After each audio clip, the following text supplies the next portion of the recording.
చూద్దాం. ఢిల్లీ పేలుడు ఘటనపై భద్రతా బలగాలు పలు కోణాల్లో దర్యాప్తు చేపట్టాయి. దర్యాప్తును మరింత వేగవంతం చేశాయి. ప్రధానంగా ఆత్మాహుతి దాడి కోణంలో అధికారులు విచారణ చేపట్టారు. అదేవిధంగా పక్కా స్కెచ్తో దాడి చేశారా అనే యాంగిల్లోనూ దర్యాప్తు కొనసాగిస్తున్నారు. ఇదే సమయంలో పలు అనుమానాలు కూడా తెరపైకి వస్తున్నాయి. బ్లాస్ట్ సమయంలో కారులో డాక్టర్ ఉమర్ ఉన్నట్లు పోలీసులు భావిస్తున్నారు. మరి పేలుడు జరిగిన కారులో ఉమర్ ఉంటే అతడి బాడీ ఏమైంది?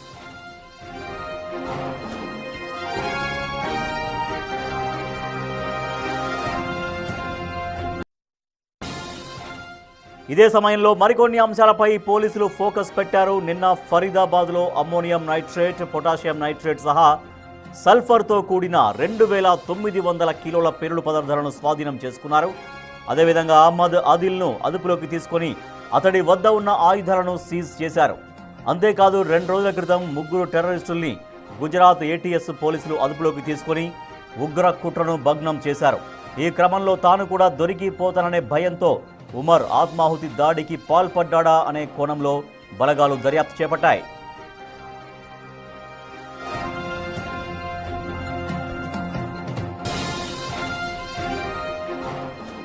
లేకపోతే ఉమర్ ఎవరి ఆదేశాలతోనైనా కారును పేల్చేశాడా అనే కోణంలో అనుమానాలు వ్యక్తమవుతున్నాయి. లేక ఉమర్ను ఎవరైనా టార్గెట్ చేసి కారులో ఉన్నప్పుడు చంపేశారా అని ముమ్మర దర్యాప్తు కొనసాగిస్తున్నారు. ఇక కావాలనే ఎర్రకోట ప్రాంతాన్ని ప్లాన్ చేసుకున్నారా అని కూడా దర్యాప్తు చేస్తున్నారు. ఉగ్రకుట్రలో భాగమై ఇప్పటివరకు దొరికిన వాళ్ళంతా యువ డాక్టర్లుగానే తెలుస్తోంది.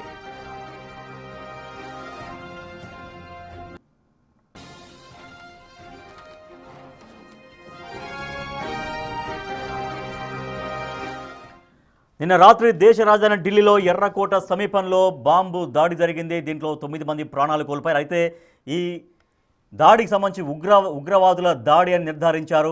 దీనిలో యువ డాక్టర్ల పాత్ర ఉందని పోలీసులు ఆ కోణంలో విచారణ చేస్తున్నారు. మా ప్రతినిధి శివ మరింత సమాచారం ఇస్తారు ఢిల్లీ నుంచి. శివ, దీంట్లో ఈ ఉగ్రవాదుల దాడిలో అందరూ లింక్స్ ఉన్న వాళ్ళందరూ యువ డాక్టర్లుగానే చెప్తున్నారు, అనుమానాలు వ్యక్తం చేస్తున్నారు. సో ఇంకా ఎవరెవరి పాత్ర దీంట్లో ఉన్నట్టుగా ఈ సమయానికి నిర్ధారణకు వచ్చారు అధికారులు?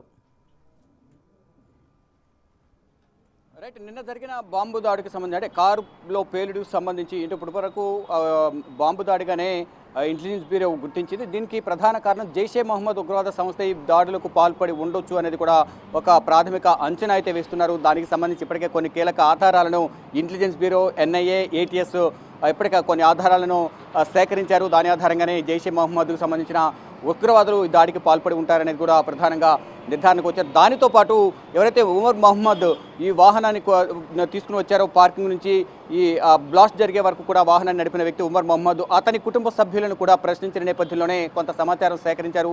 వారి కుటుంబ సభ్యులు పుల్వామాలో ఉంటారు. వారి తల్లి, సోదరులు ఇద్దరిని కూడా అదుపులో తీసుకున్నారు జమ్మూ కాశ్మీర్ పోలీసులు. వారిని అదుపులో తీసుకుని ప్రజెంట్ విచారిస్తున్నారు. వారి నుంచి కూడా కీలక సమాచారం సేకరించినట్టు కూడా తెలుస్తోంది. మొదట జమ్మూ కాశ్మీర్లో ఆదిల్ తారిక్ అహ్మద్ను అదుపులో తీసుకున్నారు. అతనిచ్చిన సమాచారం మేరకు ఫరీదాబాద్లోని ముజ్బుల్ అహ్మద్ను అరెస్ట్ చేశారు. అతను ఇచ్చిన సమాచారం మేరకు ఇక్కడ ఫరీదాబాద్లో నివాసం ఉంటున్న ఇంట్లో 360 కేజీల అమోనియం నైట్రేట్, అలాగే 2900 కేజీల పేలుడు పదార్థాలను స్వాధీనం చేసుకున్నారు. అయితే ఉమర్ మహమ్మద్కు ఈ ఫరీదాబాద్లో ఉన్న ముజ్బుల్కు సంబంధాలు ఉన్నాయి, ఈ ఉగ్రవాద లింకులకు సంబంధాలు ఉన్నాయి ప్రధానంగా తెలుస్తుంది. అతను పరారీలో ఉన్నాడు. అతను పట్టుకునే క్రమంలోనే ఎక్కడ దొరికిపోతాననే ప్రయత్నంలో భాగంగానే తప్పించుకునేందుకు అప్పటికే నిర్ణయించుకున్న దాని ప్రకారం ప్రణాళిక ప్రకారం ఇక్కడ దాడులకు పాల్పడినట్లు కొనే ప్రధానంగా దర్యాప్తు సంస్థలు ధృవీకరిస్తూ ఉన్నాయి. దానిలో భాగంగా నిన్నంతా కూడా బ్లాస్ట్ జరిగిన తర్వాత NSG, national security guard, bomb డిస్పోజల్కి సంబంధించి కూడా డిస్మాండిల్ చేయడానికి కొంత అక్కడ ఏమైనా పేలుడు పదార్థాలు ఇంకెవరు ఉన్నాయా ఏంటనేది కూడా కనుగొనేందుకు వారు కూడా అక్కడికి వచ్చారు. దాంతోపాటు ఎఫ్ఎస్ఎల్ బృందం అక్కడ ఉమర్ అహ్మద్తో పాటు వారితో పాటు మరికొన్ని మృతదేహాలు కూడా అక్కడ ఉన్నాయి. అయితే ఈ కారులో I-20 కార్ ఏదైతే చెప్తున్నారో హర్యానా రిజిస్ట్రేషన్ సంబంధించి ఆ కారులో ఉన్న డెడ్ బాడీ అతనిదా కాదా అనేది కూడా ఈరోజు సాయంత్రానికి కూడా ఒక క్లారిటీ వచ్చే అవకాశం అయితే ప్రధానంగా కనిపిస్తుంది. ఇక ఎఫ్ఎస్ఎల్ రిపోర్ట్ కూడా ఈరోజు సాయంత్రానికి వస్తుందంటూ కూడా అధికార వర్గాల నుంచి కొంత సమాచారం అయితే అందుతోంది. అయితే నిన్నంతా కూడా సేకరించిన ఆధారాలు కానీ ఇటు ఎఫ్ఎస్ఎల్ ల్యాబొరేటరీ సంబంధించి ఆధారాలు కానీ, మరోవైపు అక్కడ ఎన్ఐఏ ఇన్వెస్టిగేషన్లో భాగంగా ఎన్ఐఏ కానీ, యాంటీ టెర్రరిస్ట్ స్క్వాడ్, అలాగే ఢిల్లీ స్పెషల్ సెల్ టీం, మరోవైపు సిఆర్పిఎఫ్ బలగాలు కానీ, ర్యాపిడ్ యాక్షన్ ఫోర్స్ అన్ని కూడా అక్కడ మోహరించి ఉన్నాయి. వారందరూ కూడా సేకరించిన ఆధారాలన్నీ కూడా ఇప్పుడు కేంద్ర హోంశాఖకు సమర్పించినట్టు తెలుస్తుంది. ఇప్పుడు ప్రజెంట్ కేంద్ర హోంశాఖ మంత్రి అమిత్ షా ఆధ్వర్యంలో కీలక సమావేశం అనేది కొనసాగుతుంది. మనం అనుకున్న ఈ భవన్లోనే కర్తవ్య భవన్, ఈ కర్తవ్య భవన్లో కేంద్ర హోంశాఖ మంత్రి అమిత్ షా అధ్యక్షతన ఈ సమావేశం, ఉన్నత స్థాయి సమావేశం జరుగుతుంది. ఈ సమావేశంలో కేంద్ర హోంశాఖ కార్యదర్శి Govind Mohan, IB director, NIA director, అలాగే ఢిల్లీ పోలీస్ కమిషనర్, ఇతర ఉన్నత అధికారులందరూ కూడా ఈ సమావేశంలో పాల్గొన్నారు. ఈ సమావేశంలో ఇప్పటి వరకు సేకరించిన ఆధారాలకు సంబంధించి కీలకంగా చర్చించే అవకాశం కనిపిస్తుంది. ఈ చర్చ ముగిసిన తర్వాత, ఈ సమావేశం ముగిసిన తర్వాత కీలక విషయాలు కూడా వెలుగులోకి వచ్చే అవకాశం అయితే కనిపిస్తుంది. అంటే పరిణామాలను కూడా వేగంగా మారుతున్నాయి. బ్లాస్ట్ జరిగిన తర్వాత ఎవరెవరితో లింకప్ అయి ఉన్నాయి, ఎవరెవరు ఈ కారును కొన్నారు, ఎవరి నుంచి ఎవరు కొన్నారు, వారి కుటుంబ సభ్యులు ఎక్కడుంటారు అనేది కూడా వివిధ కోణాల్లో కూడా ఇటు భద్రతా బలగాలకు సంబంధించి మోహరింపు కానీ, మరోవైపు దర్యాప్తు సంస్థలు విచారణ చేపట్టడం కానీ, ఇటు కేంద్ర ప్రభుత్వం తీసుకున్న నిర్ణయాలు కానీ వేగవంతంగానే కొనసాగుతున్నాయి. దానిలో భాగంగా ఇటు పుల్వామాలో మొదట ఈ వాహనాన్ని మహమ్మద్ సల్మాన్ వాహనంగా గుర్తించారు. అతను తారీఖు విక్రయించారు. తారీఖు వేరే వారికి విక్రయించిన నేపథ్యంలో ఉమర్ మహమ్మద్ ఈ వాహనాన్ని కొనుగోలు చేసినట్టుగా గుర్తించారు. అతనిది పుల్వామా. ఆ పుల్వామాలో వారి కుటుంబ సభ్యులు ఉన్నారు. వారిని అదుపులోకి తీసుకుని విచారించిన నేపథ్యంలో కీలక విషయాలను కూడా వెలుగులోకి వచ్చాయనేది కూడా ప్రధానంగా సమాచారం అయితే అందుతోంది. అయితే ఈ ఎఫ్ఎస్ఎల్ రిపోర్టు ఈ రోజు సాయంత్రానికి అలా వస్తుందంటూ కూడా కొంత ప్రచారం జరుగుతుంది. దానికి సంబంధించి అధికారికంగా తెలియాల్సింది. అయితే ఈ ఇటు పెహల్గామ్లో ఏదైతే దాడి జరిగిందో, బైసరనవేల్, పెహల్గామ్లోని బైసరనవేల్ దాడి జరిగింది. అప్పుడు అక్కడ కూడా ద రెసిస్టెన్స్ ఫోర్స్, టీఆర్ఎఫ్ సంబంధించి జైషే మహమ్మద్, లష్కర్ తోయిబా ఇద్దరు కూడా సహకరించారు అక్కడ ఆ దాడి జరగడానికి అనేది కూడా ప్రధానంగా గతంలోనే దర్యాప్తు సంస్థలు గుర్తించాయి. వీరందరి వెనుక పాకిస్తాన్ ప్రభుత్వం, పాకిస్తాన్ ఆర్మీ ఉందనేది కూడా గుర్తించారు. ఈ నేపథ్యంలో ఆపరేషన్ సింధూర్ పేరుతో భారత ప్రభుత్వం పాకిస్తాన్పై దాడి చేసింది. పాకిస్తాన్ ఉగ్రవాద సంస్థలను మట్టుబెట్టింది. మరికొన్ని ఉగ్రవాద సంస్థలు కూడా ఉన్న నేపథ్యంలో వాటిపై కూడా దాడి చేసేందుకు గతంలోనే ప్రణాళికలు సిద్ధం చేశారు. కానీ పాకిస్తాన్ ఉగ్రవాద సంస్థలపై దాడి చేసింది. శివ, అయితే నిన్న పేలుడు కారణమైనటువంటి కారు నిన్న ఎర్రకోట దగ్గర పార్కింగ్ ప్లేస్ లో 3 గంటల 15 నిమిషాలు, అంటే మధ్యాహ్నం 3 గంటల 15 నిమిషాల తర్వాత దాదాపుగా 3 గంటలుగా అక్కడే ఉంది. తర్వాతే అది బయటకు వచ్చిన తర్వాత కాసేపటికే పేలుడు సంభవించింది. అంటే అక్కడ రెక్కి నిర్వహించారా? ఎగ్జాక్ట్గా ఎర్రకోటను ఎంచుకుంటేనే, ఎర్రకోట సమీప ప్రాంతంలో ఎంచుకుంటేనే ఒక రకమైనటువంటి చర్చ ఎక్కువగా జరుగుతుంది. అంటే ఢిల్లీలో ఏదో ఎక్కడో జరిగితే ఓ రకంగా ఉంటుంది, కానీ ఎర్రకోట సమీపంలో గేటు దగ్గర జరిగితే మరో ఇంపాక్ట్ ఉంటుందన్నటువంటి కోణంలో ఉగ్రవాదులు ఆలోచించారని అంచనా వేస్తున్నారా అధికారులు? రైట్, డెఫినెట్గా అదొక ఐకానిక్ ప్లేస్. ఎర్రకోట అనేది కూడా చారిత్రాత్మక నిర్మాణం. అక్కడ మరోవైపు దాని ఎదురుగానే చాందిని చౌక్ ఉంటుంది. ఆ పక్కనే మస్జిద్ కానీ, ఇటు మరోవైపు హిందూ దేవాలయం, మరోవైపు గురునానక్ ఇటు సిక్కులకు సంబంధించిన గురుద్వారా కూడా ఉంటుంది. అక్కడికి రాకపోకలు కొనసాగించేవారు ఎక్కువ ఉంటారు. వాహనాల రద్దీ అనేది న్యాచురల్గా రోజు డైలీ ఉంటుంది. అక్కడ షాపింగ్కి వచ్చేవారు కానీ, ఇటు ఎర్రకోట సందర్శనకు వచ్చేవారు కానీ, ఫారినర్స్ కూడా అనేక మంది వస్తుంటారు. ఎక్కువగా చాందిని చౌక్లో ఈ హోల్సేల్ మార్కెట్ కాబట్టి అక్కడ ఎక్కువ మంది వ్యాపారులు అక్కడికి వస్తూ ఉంటారు. దానిలో భాగంగానే మీరు చెప్పినట్లుగా ముందుగా రెక్కి నిర్వహించుకుని 3 గంటల పాటు వేచి చూసి, సమయం చూసి, రద్దీ సమయంలో ఈ బ్లాస్ట్ను ప్లాన్ చేసినట్లుగా తెలుస్తుంది. దానిలో భాగంగానే పార్కింగ్లోకి వెళ్ళడం, అక్కడ 3 అవర్స్ వెయిట్ చేయడం, ఎగ్జాక్ట్గా 6:48కి రావడం, వితిన్ 4 మినిట్స్లో బ్లాస్ట్ జరగడం, ఇదంతా కూడా ఒక పథకం ప్రకారమే, పక్కా ప్రణాళికతోనే ఇదంతా జరిగింది. ఆత్మాహుతి దాడి జరిగింది. ఆ కారులో ఉమర్ అహ్మద్ ఉన్నారా లేదా అనేది మాత్రం ఇంకా అధికారికంగా ధృవీకరించాల్సి ఉంటుంది. అంటే దాంట్లో ఉన్నవారు కూడా మాస్కులు ధరించారు. అతనితో పాటు మరో 2 కూడా ఉన్నారు అనేది కూడా కొంత సమాచారం అయితే అందుతుంది. ఉమర్ మహమ్మద్ అవునా కాదా అనేది ఆ DNA టెస్ట్ ద్వారా కూడా తెలిసే అవకాశం కనిపిస్తుంది. దానిలో భాగంగానే కాలిపోయిన వ్యక్తి యొక్క డెడ్ బాడీని ఎఫ్ఎస్ఎల్ రిపోర్ట్కు పంపించారు. దాంతోపాటు మరికొన్ని బాడీలు కూడా అక్కడ ఉన్న నేపథ్యంలో వారందరి DNA చేసి ఎవరు ఏంటి, అంటే కేవలం ఒక ఉమర్ మహమ్మదే పాల్గొన్నారా ఈ దాడిలో, వారితో పాటు ఇంకెవరైనా ఉన్నారా, ఉగ్ర కుట్రలో వారికి భాగస్వాములుగా ఎవరైనా సహకరించారా అనే వివిధ కోణాల్లో DNA రిపోర్ట్ వచ్చిన తర్వాత వాటి ఆధారంగా కూడా వారి కుటుంబ సభ్యులను ప్రశ్నించి ఆ కీలక ఆధారాలను త్వరలోనే కనుగొనే అవకాశం అయితే కనిపిస్తుంది. దానిలో భాగంగానే ఈ దర్యాప్తు కానీ, ఈ ఎఫ్ఎస్ఎల్ రిపోర్ట్ అనేది వేగవంతంగా త్వరగా తీసుకొచ్చేందుకు కూడా ప్రయత్నాలు చేస్తున్నారు. దానిలో భాగంగానే కేంద్ర హోంమంత్రి ఎప్పటికప్పుడు వారందరి నుంచి వివరాలు సేకరిస్తున్నారు. ప్రధాని నరేంద్ర మోడీ భూటాన్ పర్యటనలో ఉన్నప్పటికీ కూడా కేంద్ర హోంశాఖ మంత్రితో మాట్లాడుతూ ప్రజెంట్ సిచ్యువేషన్ ఏ విధంగా ఉంది, గాయపడిన వారి పరిస్థితి ఎలా ఉంది, వారికి సహాయతలు ఏ విధంగా అందుతున్నాయి, మెరుగైన వైద్యం అందిస్తున్నారా లేదా అనే కోణాల్లో వివిధ అయితే నిన్న ఫరీదాబాద్ లో అమ్మోనియం నైట్రేటు, తర్వాత పొటాషియం నైట్రేటు, సల్ఫర్ సహా దాదాపుగా కొన్ని వేల కిలోలు, అంటే 2900 కిలోల ఈ పేలుడు పదార్థాలు స్వాధీనం చేసుకున్నప్పటికీ కూడా ఇంటెలిజెన్స్ మరి ఎందుకు ఒక హై అలర్ట్గా ఉండలేకపోయింది అనేది ఒక క్వశ్చన్. అయితే ఇప్పుడు ఒక హై లెవెల్ మీటింగ్ జరుగుతోంది. అమిత్ షా, కేంద్ర హోంమంత్రి అమిత్ షా నేతృత్వంలో ఒక హై లెవెల్ మీటింగ్ జరుగుతుంది. సో ఆ మీటింగ్ ఎప్పటిదాకా, అంటే ఎన్ని గంటల వరకు సాగే అవకాశం ఉన్నట్టుగా తెలుస్తోంది?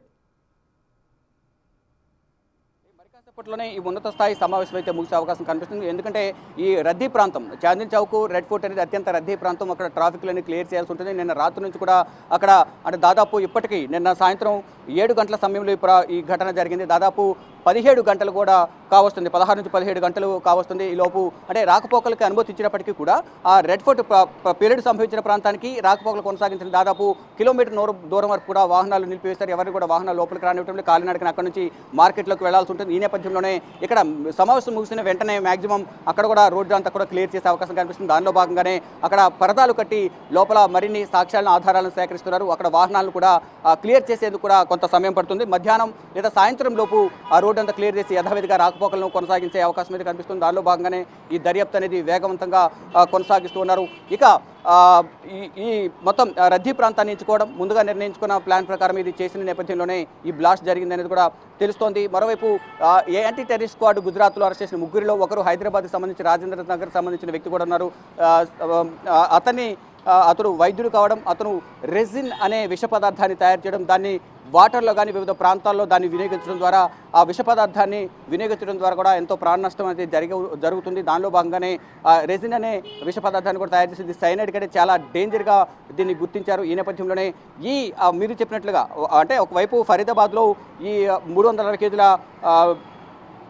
మొత్తం బాంబ్ బ్లాస్ట్కి సంబంధించిన ముడి సరుకు కానీ ఆయుధాలు, మరోవైపు 2900 కేజీలకు సంబంధించి పేలుడు పదార్థాలు ఇవన్నీ కూడా గుర్తించినప్పటికీ ఎందుకు అప్రమత్తం కాలేకపోయారనేది కూడా అందరూ కొంత ప్రశ్నిస్తున్నారు. కానీ అన్ని చోట్ల దర్యాప్తు కొనసాగిస్తున్నారు, సోదాలు కొనసాగిస్తున్నారు. దానిలో భాగంగా ఈరోజు కూడా నిన్న ఈ బ్లాస్ట్ జరిగిన తర్వాత ఇప్పుడు లక్నోలో 5 చోట్ల ఇటు జమ్మూ కాశ్మీర్ పోలీసులు యాంటీ టెర్రరిస్ట్ స్క్వాడ్, యూపీకి సంబంధించిన యాంటీ టెర్రరిస్ట్ స్క్వాడ్ 5 చోట్ల లక్నో, మరోవైపు సంబల్పూర్, ఫరీదాబాద్, హాపూర్, ఇతర కొన్ని ప్రాంతాలు మొత్తం 5 జిల్లాల్లో ఈరోజు సోదాలు అయితే కొనసాగుతున్నారు. అక్కడ కూడా కొంత వారి దగ్గర సమాచారం ఉన్న నేపథ్యంలో ఆయా ప్రాంతాల్లో ఈ ఉగ్రవాదకు సంబంధించిన సానుభూతి పరులు, ఐఎస్ఐ మాడ్యూల్స్ అనేవి టెర్రరిస్ట్ మాడ్యూల్స్ ఎక్కువగా అక్కడ ఉన్నారనేది సమాచారం ఉన్న నేపథ్యంలో ఆ 5 జిల్లాల్లో కూడా మొత్తం ఉత్తరప్రదేశ్లోని యాంటీ టెర్రరిస్ట్ స్క్వాడ్ ఏదైతే ఉందో ఆ బృందం జమ్మూ కాశ్మీర్ పోలీసులు సంయుక్తంగా సెర్చ్ ఆపరేషన్ నిర్వహిస్తున్నారు, సోదాలు నిర్వహిస్తున్నారు.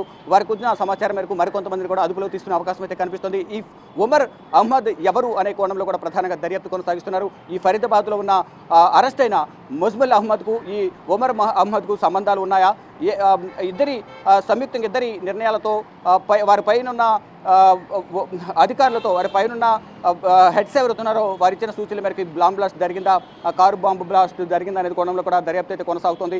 దేశవ్యాప్తంగా కూడా ఈ బాంబ్ బ్లాస్ట్ జరిగిన తర్వాత హైలైట్ ప్రకటించారు. ఎయిర్పోర్ట్లలో కానీ రద్దీ ప్రాంతాల్లో కూడా ఈ ప్రాంతం అనేది రద్దీగా ఉన్న ప్రాంతాలన్నీ కూడా ప్రధానంగా హైలైట్ జారీ చేశారు. ఇక అక్కడే రెడ్ ఫోర్ట్ అలాగే చాందీ చౌక్ ప్రాంతాలను ఎంచుకోవడానికి ప్రధాన కారణం అత్యంత రద్దీగా ఉంటుంది, అందువల్లే ఆ ప్రాంతాన్ని ఎంచుకున్నారనేది కూడా ప్రధానంగా తెలుస్తోంది.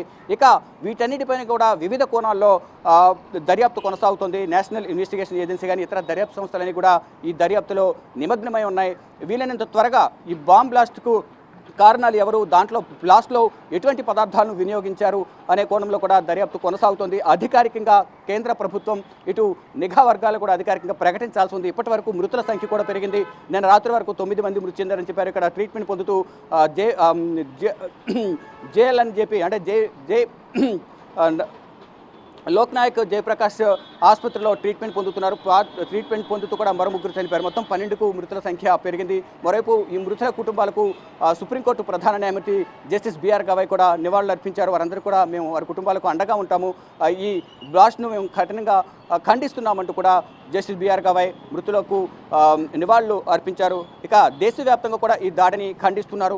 ఒకవైపు బీహార్ ఎలక్షన్లు జరుగుతున్నాయి, మరోవైపు ఢిల్లీలో రద్దీగా ఉండే ప్రాంతం, వీటన్ని డైవర్ట్ చేసేందుకు ఈ విధంగా జరిగిందా లేదా అసలు ఏ ఉద్దేశంతో ఈ బ్లాస్ట్ చేశారు అనే కోణంలో కూడా వివిధ కోణాల్లో ఈ దర్యాప్తు అయితే కొనసాగుతోంది. దీనికి సంబంధించి దీని మూలాలు ఇంకా రాష్ట్రంలో చాలా చోట్ల ఇటు ఢిల్లీ కానీ యూపీలో కానీ ఇతర సౌత్ స్టేట్స్లో కూడా ఈ ఉగ్రవాద లింకులో ఉన్నవారు అనేక మంది ఉన్నారు. వారందరూ కూడా అదుపులో తీసుకుని విచారించాలనేది కూడా కేంద్ర ప్రభుత్వం భావిస్తుంది. దానిలో భాగంగానే నిఘా వర్గాలకు ఆదేశాలు ఇచ్చింది. అటువంటి వారిని కఠినంగా శిక్షించాలనేది కూడా భారత ప్రభుత్వం భావిస్తుంది. దానిలో భాగంగానే ఉగ్రవాదాన్ని కూకటవేలతో పెకలించాలనేది కూడా భారత ప్రభుత్వం చెబుతుంది.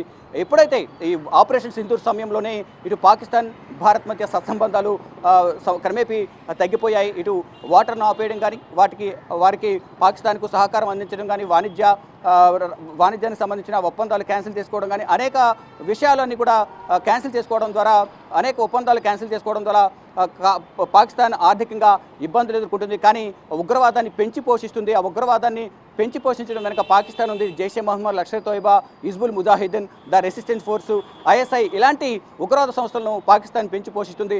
ఇటీవల కూడా పాకిస్తాన్ ఆక్రమిత POKలో కూడా ఒక సమావేశం జరిగినట్లు కూడా ప్రచారం జరుగుతోంది. అక్కడ లష్కర్ తోయిబా, జైషే మహమ్మద్ అలాగే TRF ముగ్గురు కూడా సమావేశమై ఇటు భారత ఆర్మీ, భారత సైనికులు అలాగే భారత్కు సంబంధించిన పొలిటీషియన్స్ను, రాజకీయ నాయకులను టార్గెట్గా చేసుకుని దాడులు చేయాలి అని కూడా ఒక ప్రణాళికను సిద్ధం చేసినట్టు తెలుస్తుంది.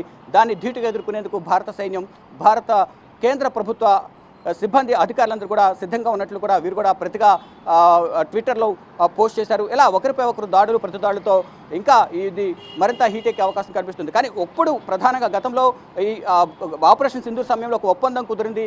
ఒకవేళ కాల్పుల విరమణ ఒప్పందం కుదిరింది, ఆ ఒప్పందం అయితే ప్రజెంట్ కొనసాగుతుంది. కానీ ఏదో ఒక చోట, ఏదో ఒక మూల నుంచి చొరబాటుకు పాకిస్తాన్కి సంబంధించిన ఉగ్రవాదులు ప్రయత్నిస్తున్నారు. దానిలో భాగంగానే ఇద్దరు కుప్వారాలో ఇటీవల 3 రోజుల క్రితం కుప్వారా నుంచి జమ్మూ కాశ్మీర్లో ప్రవేశించేందుకు వారు ప్రయత్నించిన నేపథ్యంలో ఇటు భారత సైనికులు వారిని మట్టుబెట్టారు. అక్కడున్న జమ్మూ కాశ్మీర్ పోలీసులు, CRPF, ఇండియన్ ఆర్మీ సంయుక్తంగా సెర్చ్ ఆపరేషన్ నిర్వహించి వారిని మట్టుబెట్టారు. మరికొంతమంది ఉగ్రవాదుల కోసం ఇంకా సెర్చ్ ఆపరేషన్ కొనసాగుతుంది. ఇలా ఏదో ఒక చోట, ఏదో ఒక మూలన భారత్లోకి ప్రవేశించి భారత్కు నష్టం చేకూర్చాలనేది కూడా ఉగ్రవాద సంస్థలు ప్రయత్నిస్తున్నాయి. ఈ అంతా కూడా పాకిస్తాన్ కనుసనల్లో, ప్రభుత్వం, ఆర్మీ కనుసనల్లోనే ఉగ్రవాద సంస్థలు నడుస్తున్నాయి. వారిని ప్రభుత్వాలే పెంచి పోషిస్తున్నాయంటూ కూడా భారత ప్రభుత్వం గతంలోనూ ఆరోపించింది. ఇప్పుడు కూడా అదే ఆరోపణ చేస్తూ ఉంది.